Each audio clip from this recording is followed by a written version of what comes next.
children. My only defense is spirit and spoil the villains. All praises due to the most, all phases, a life afforded, more history, all pages, all changes made as needed. We all raise this. We're back. We're recording, right? Yeah. We are back. We're back again. Another 2.2. Yeah. How are Episode 4.2. Good. Yeah. Good. You see, I have your t-shirt. Got it. He's got the pro signature. Man. He got the pro signature, and we're repping the brand today. Oh, man, look at it. Look at the pro signature. Oh that's my God. That's a double entendre. Profile and the signature, but the professional signature. Yeah, oh, this is the brand. I love Appreciate it. that. I love Thank it. you. Yeah. I try to, promote you, man. Thank you. Yeah. Thank you. Yeah. I appreciate it. Yeah, I remember last time I went to Walmart and the lady was asking me, who is this? I said, man, this Kojo Warriors Reed. And then the lady was saying, who is Kojo Warriors Reed? It remains a mystery. You don't have to wonder anymore. He's here. He's here. Kojo. Yeah, man. Wow. We've all got our hands tied, as we were just talking about earlier. You know, between the market and you doing what you do in your lane with the real estate, juggling that with the business and everything, and on my end doing all the creative endeavors, the shows and the video edits and everything else that comes along with being a creator. It's a good set of tasks to juggle and be busy. Yeah. So you've been really busy since last time we met. Yeah, definitely. I mean, typically that's kind of the constant temperature of things. But yes, I've been doing a lot of recording. I've been doing shows. I've done quite a few shows this year, at least more so than in previous years. So that's something that requires constant preparation. Oh, okay. So where do you do your shows? It depends on what the event is and what the venue is. The last show that we did was in the Cedar Riverside area at somewhat of a stomping ground. I think you haven't invited me. You haven't? You haven't. I mean, I always put it out there. But I don't have, you don't invite me. I should give you the direct information. Or even you are the boss. You give me VIP tickets, man. Guest list. You get on the guest list. You ain't paying nothing. Nothing. So yeah, you know what? I'll get better at that. Because I always post the event. I usually don't invite people directly. I just post the event. So where do you post it? Is it Facebook or every platform I'm on? Every platform I use. Let me say that because I'm on every platform, but I don't use every platform. I don't use TikTok. I don't use. You don't use TikTok? Not really. Oh, really? Not really. I mean, I have it, but I think the last time I posted anything on there was December. December? Yeah. What? I mean, so why? Because it's TikTok is noisy. It's noisy. It's just very over the top.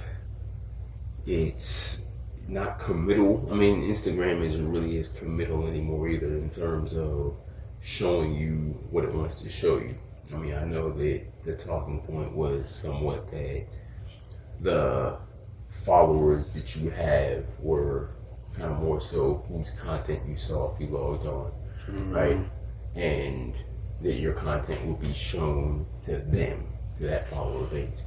I mean, now any of these platforms, Meta, whether between Facebook or Instagram, I mean, I'd say roughly 90 upper 90th percentile. What I see is stuff that isn't even created by people that I follow. It's always the page I don't follow, it's an ad. And I still see people's stuff, but oftentimes I don't see people's content until days later. Not always, but oftentimes I do. Is that are you talking about Facebook? Facebook, Instagram. Yeah. But so I mean I think it's similar to TikTok in the sense that you're not seeing all the content you're seeing is not strictly people you follow.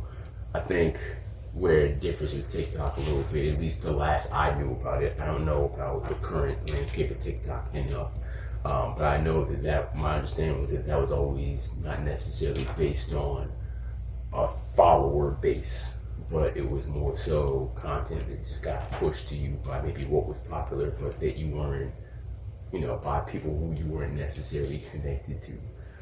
So I think that the audiences are different in that sense. And I know it sounds stubborn, I know it sounds resistant, but I'm not a fan of TikTok because of the layout, because of the loudness of it, the nature of it.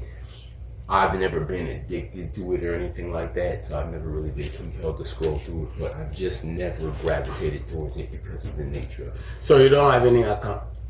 No, I do. That's the thing. I have an account on TikTok, and I used to make myself post stuff on there more consistently. So I mean, I have stuff. If you look at my profile on TikTok, you'll see that I have a consistent stream of stuff I've posted, but it hasn't been as natural for me to do so as it has for me to post on Instagram or on Facebook. So that's why I was saying that the last thing I posted was from December because I just stopped. And that's not even to say that I never will again. I just don't gravitate towards it like I do the others. Oh. But you engage your followers on Facebook a lot, right? Facebook and Instagram. Yeah, Facebook and Instagram. I mean, obviously those still have their periodic changes and features that they encourage you to use more, etc., etc. For example, when Reels first came about, my understanding is that people would get rewarded for using Reels more so than posts. But then, things change, ideologies and viewpoints differ, right? I've been told that it actually, and I've experimented with this too, that it's actually more beneficial to use posts with carousels than it is Reels. Oh. I've been told that. I've tested that out a little bit too. I haven't seen too much of a difference, but it hasn't necessarily hurt, right? My general approach is that I just use whichever feature I think is more beneficial or relevant to the type of content that I'm posting. I don't think super duper hard about it. I just try to get it out there. So are you developing new album right now? Or Right since last time maybe I'm always recording something. It's very possible. I don't want to say too much right now, but it's very possible. Always creating something, right? Multiple hits possibles in the works. We'll just leave it at that. But Wow. That's probably a yes. Yeah. That's more of a yes. I don't want to give them too much. Wow. So if your followers, how can they find your or your album since last time we met? I think right now you are not developing a new one, or you are continuing doing it, or the answer to that is always going to lean more towards yes. Yes. Yeah. Yes. The answer is always going to lean more towards yes. Yes, developing new albums. Yes. New albums. It's always going to be all the time. It's always going to lean towards yes. I'm not going to say yes or no. I'm going to say it's always going to lean more towards yes. So there are things in the works constantly. I'll say that. Yeah. I don't want to say too much right now. But it leans towards yes. Oh, okay. Yeah. Okay. Yep. Wow. There's a lot of stuff in the pot. Yeah. But right now, obviously things get juggled when you have a lot of things creatively in the work. So even though I'm constantly working on newer stuff for different purposes, I'm still really heavily focusing on the last album, performing content from that. Whenever I do a show, I always summarize what the intent of the last album was, tell what the acronym stands for, the FAIM, fulfillment and appreciation and maturity, and then perform songs from that same album. I mean, being that it's only over a year old, a little over a year old, it's still, in my view, relatively new. And there's, I started performing the content from it quite late. I didn't perform anything from that album for the first time until probably December of last year, and it came out in May of last year. So I mean, that performance content, or at least the performance version of those songs, is still. So what do you mean performance content of it? I just mean in terms of the live versions of the songs when I perform them. Oh, okay, Right? okay. Because I didn't have a release party or anything. I didn't start performing those songs right away. I got the album together, put it out, did music videos for everything, and then within probably 2 months or a month of releasing the last music video, started performing songs from the album. So it's still, to me, it's still fresh. So I still have that kind of as my forefront project right now. But it seems like I found the F.A.I.M. Yeah. Yeah, I found the F.A.I.M. But how can someone, let's say outside US, get that? Is it free? Or It's free. It's free for somebody if they want to stream it. It's streaming. It depends on Is there any copyright? Oh yeah, it's protected material, but it's available for the public to listen to. But they cannot reuse it, like maybe they let's say they want to use it for a party or something. Oh, if somebody bought the album or was streaming it on a streaming platform or something like that, then sure, they'd be able to do so at a party. But if, say, a venue wanted to play it in, a bar wanted to play it, or a stadium wanted to play it, yeah, they'd have to license it. Yeah. Like that. But of course, that would need to be. They need to do their due diligence in order to be able to do that, because the standard protocol for venues and bars and whatnot. And now, to be clear, that's for musicians who, like myself, who actually have their music properly registered, right? So before, I'm not a venue owner, so I don't know exactly how they themselves go about doing the due diligence before they license music, but I do know that they have the obligation to make sure that if they're going to play registered music, they do acquire the right licensing to do so. That's my general understanding. And so if somebody is registered with what they call a performance rights organization, like a BMI or an ASCAP, those are two of the most popular performing rights organizations.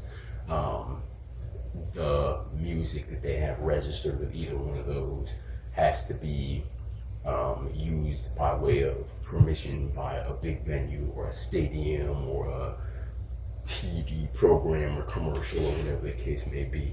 But if an individual wanted to play my music at their house party or something like that, then they can just stream it on Spotify. Now, if somebody wanted to buy a physical copy of a vinyl record or something like that, right? To answer your question about somebody from overseas, yeah, they can go online and purchase it.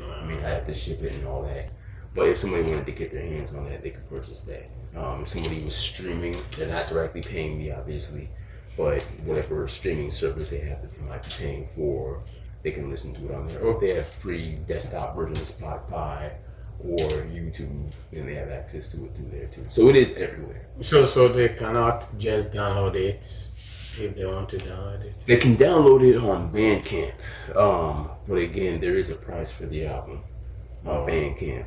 And I want to then that you don't have any control by it. So, if they want to download it on Bandcamp, they do have to pay for it. No, you don't know the price. You don't have control. I have control over the price. I have control over the price. I would be completely honest. I don't remember what I'm even charging for it on Bandcamp. I think I'm charging like $6.95 or something like that. I try to make it fair so that people can see it as a reasonable price.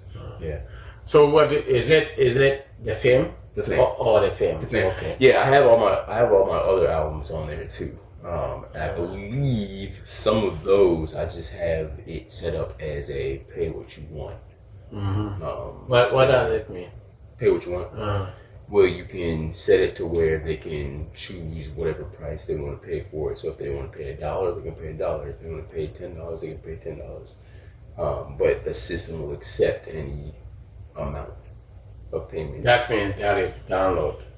And then they can. It's not something that you have to ship it to them. Right. Now you can sell physicals through Bandcamp. I just don't currently. Oh. I don't.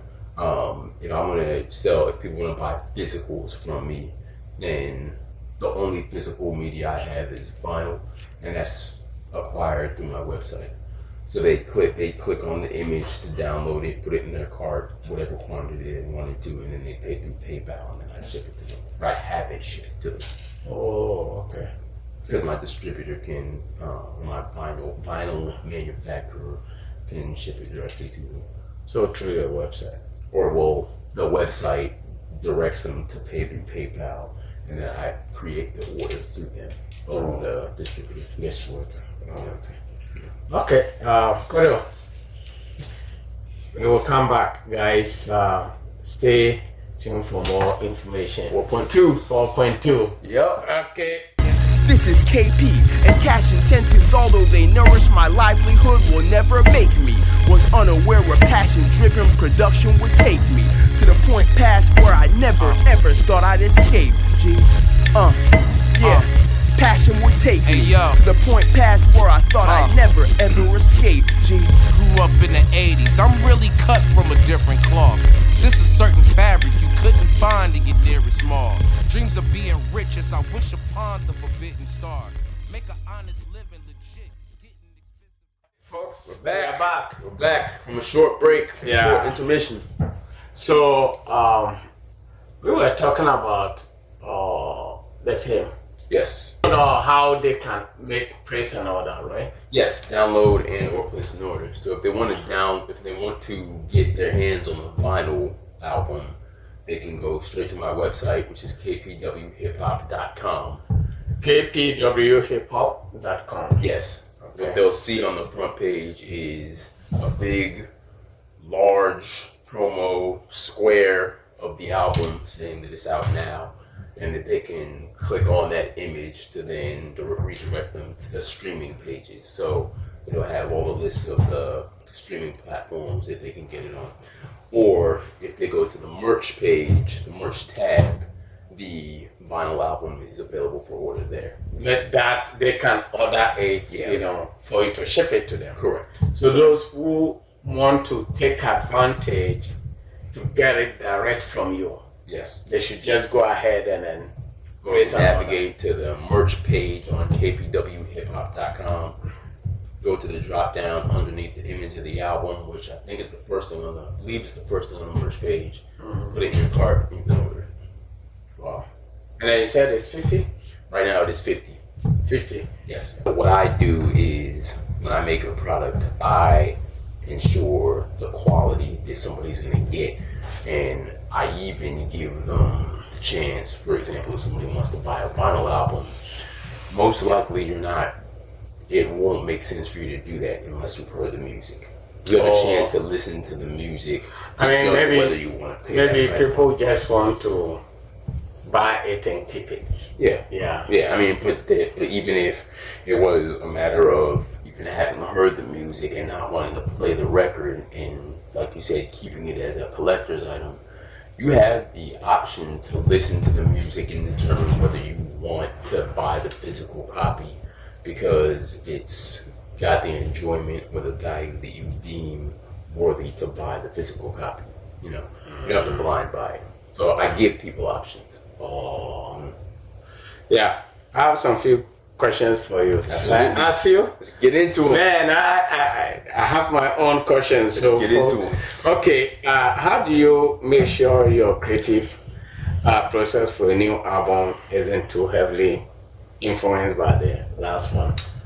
This is a tricky mode to get out of because I know that when I first started making albums under the KPW brand, I would struggle to get out of the mindset of the album I just got done with. Because what I used to do was I just make stuff consecutively. Now I space time out a little bit more between solo albums that I make, and so it's a little bit easier now to get out of previous albums. Right, like when I started this album, I wasn't in no dogma mode. I started this album probably around late 2023. You mean the film? Yeah. like Late 2023? late 2023. Whereas Wow. No Dogma, I started No Dogma in 2019, and then I released it in 2022. So there was enough space between the beginning of the two albums, end of the last album, and the beginning of the most recent album, to where I didn't have that struggle. So to answer your question and bring it back, when I first started making albums, I would go from album to album almost immediately, and so I'd have to do things to get out of the mindset of the creative process from the previous album by exposing myself to different things, you know, experiencing different stuff that I could then form into art and express an opinion on or express a viewpoint on, that type of thing.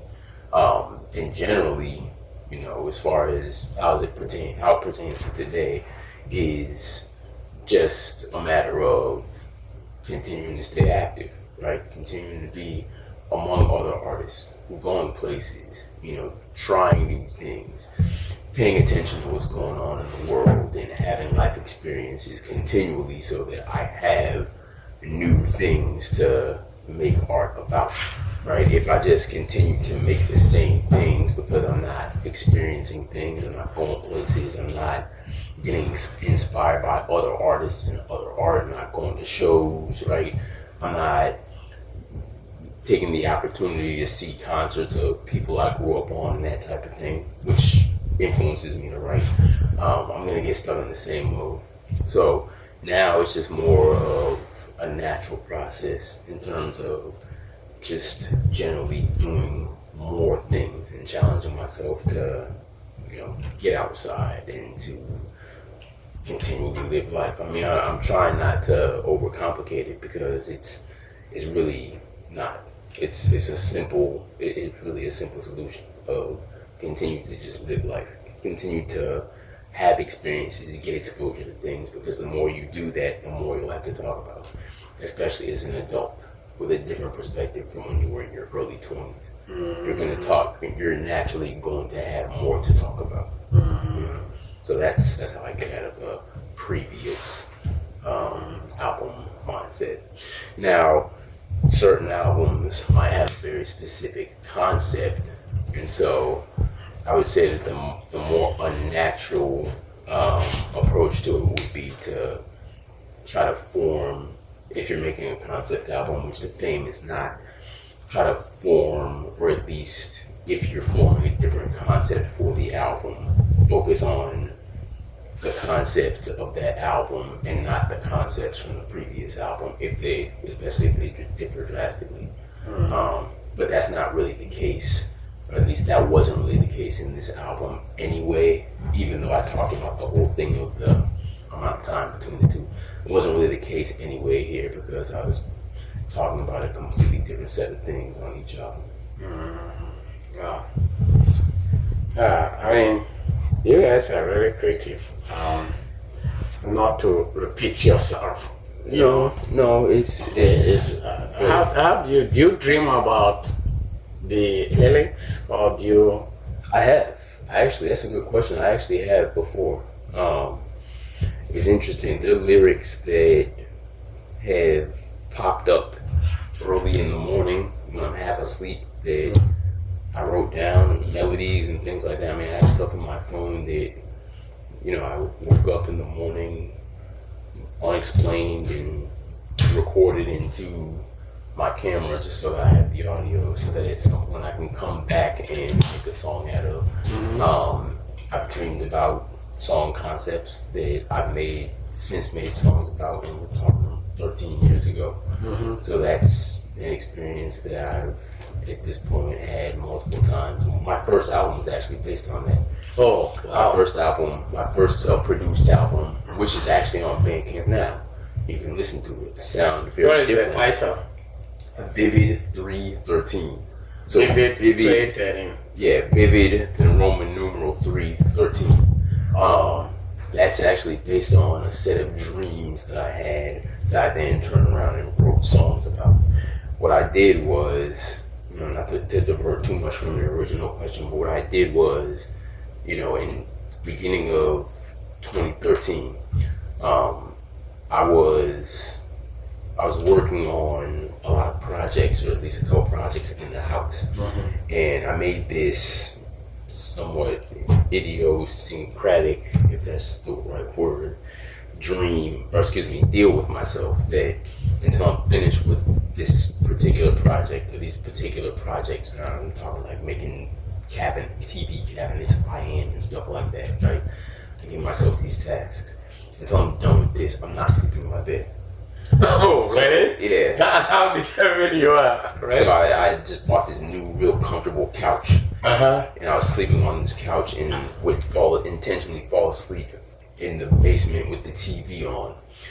And, well, actually, no, at first it wasn't intentional. But what I found from that was that when I would fall asleep and shows and commercials and whatnot were playing, I'd hear stuff that was playing on the TV in my dreams, and then it would make its way into the dreams. But these dreams would have absolutely nothing to do with what was on the show. The dreams would be, obviously, they say dreams only run a couple of minutes, but they seem like an eternity, right? These dreams would be so weird as to where I'd be in front of a church and there'd be some evil assailants with the heads of pigs that I was fighting off, right? And I think that the reason why I saw that was because just about a year later, I had stopped eating pork. So I started to, at the time I was doing a lot of visual art, and I had started doing a lot of drawings symbolizing, the evil of pork and, portraying pigs as villains and that type of thing. So those types of things started making their way into my dreams. And then in addition to that, when I would fall asleep with the TV on, the things that were said on whatever shows would just make their way into my dreams, because subconsciously, you're hearing this stuff, but then you're seeing it in whatever scenario in the dream. So that happened by accident like once or twice. And so I realized what was going on, and I said, okay, this is a cool way for me to be able to make music. So I started doing it on purpose. Oh, so that is how you started making music, right? It's not how I started making music, but it's how I came up with the concept for that particular album. That particular album. Yeah. Okay. So to answer your question, yes, that has happened before, and that's actually something that developed an entire album. So I don't know how often it really happens now, but I think at the very least, the closest I've gotten to that recently is waking up in the morning with a melody of some sort that kind of came out of nowhere, right? And so when that happens, I'll grab my phone, turn on the record, and then record that melody into my phone. I have no singing voice, but it doesn't mean it can't be manipulated, or I can't get somebody who actually has a vocal range to do it. Because reference tracks and all that are makeable, if you will, and I can pass that off to somebody who can carry that out. I've done that before too. So, talking about your albums, how easy it is for somebody to watch all your videos? YouTube. Everything is on YouTube right now. The F.A.I.M, again, which stands for Fulfillment and Appreciation and Maturity, now has a video for every single song. So on YouTube, if you go to my channel, KPW Hip Hop, there's actually a playlist called The F.A.I.M, and it has every video on it in the sequence of the songs on the album. So I didn't make the videos in the same sequence as I have the songs on the album. So, you'll see different dates and whatnot, as far as not being in sequence as they're listed, but they're listed on the playlist in the sequence of the album song. So if somebody wants to hear the album, but watch the videos in tandem with that, then they can go to that playlist and do so. On YouTube. On YouTube. On the KPW Hip Hop YouTube channel. KPW Hip Hop? Yes. YouTube channel? On YouTube channel, right? Yes.